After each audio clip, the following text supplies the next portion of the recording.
Pria ini melihat dua orang pria yang dilepaskan dan disuruh untuk pergi, tapi sebelum mereka sempat melangkah dua langkah, mereka tiba-tiba ditembak oleh orang kaya itu. Ketika pria ini melihat hal itu, ia langsung menyadari ada sesuatu yang salah, tapi kemudian majikannya tiba-tiba melemparkan kepadanya sekantong permata senilai $1 juta dan memberinya waktu 2 menit untuk melarikan diri.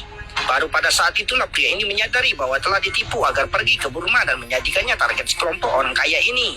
Awalnya pria itu berkata ia tidak ingin memainkan permainan seperti ini, tapi ini bukan tempat di mana ia bisa datang dan pergi sesuka hati. Sekelompok tentara bersenjata mengelilinginya dari belakang. Tak ada jalan lain, jadi ia harus segera melarikan diri ke hutan. Ia tak menyangka begitu 2 menit berlalu, orang-orang kaya itu berangkat dengan penuh semangat sambil memegang senjata di tangan.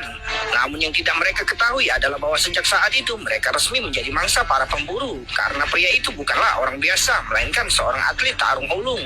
Karena situasi saat itu sangat berbahaya, pria itu hanya bisa berlari sekuat tenaga untuk menyelamatkan diri. Tepat ketika ia berlari ke sungai, ia tiba-tiba menemukan sosok mayat tergeletak di dalam air. Jelas ini pasti menjadi target yang diburu orang kaya terakhir kali. Namun pria itu sama sekali tidak panik saat melihat ini. Sebaliknya, ia dengan tenang mengubah posisinya dan mengambil air. Tapi ia ditembaki secara tiba-tiba. Untungnya pria itu tidak terkena tembakan.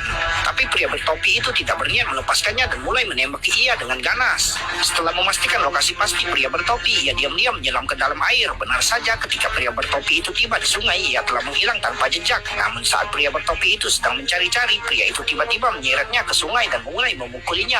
Pria bertopi itu begitu ketakutan hingga ia memohon belas kasihan. Namun itu hanyalah trik. Pria bertopi langsung mengeluarkan tongkat listrik dan melancarkan serangan balik, lalu mengeluarkan belati dari pinggangnya berniat untuk membunuh. Tapi pria itu menjatuhkannya dengan satu pukulan, menyebabkan kepalanya membentur batu besar dengan keras dan pria bertopi itu pun terbanting hingga tewas. Pria itu lalu segera meninggalkan tempat itu. Ketika pria tua dan anak buahnya tiba, mereka tercengang karena mereka belum pernah melihat pemburu terbunuh.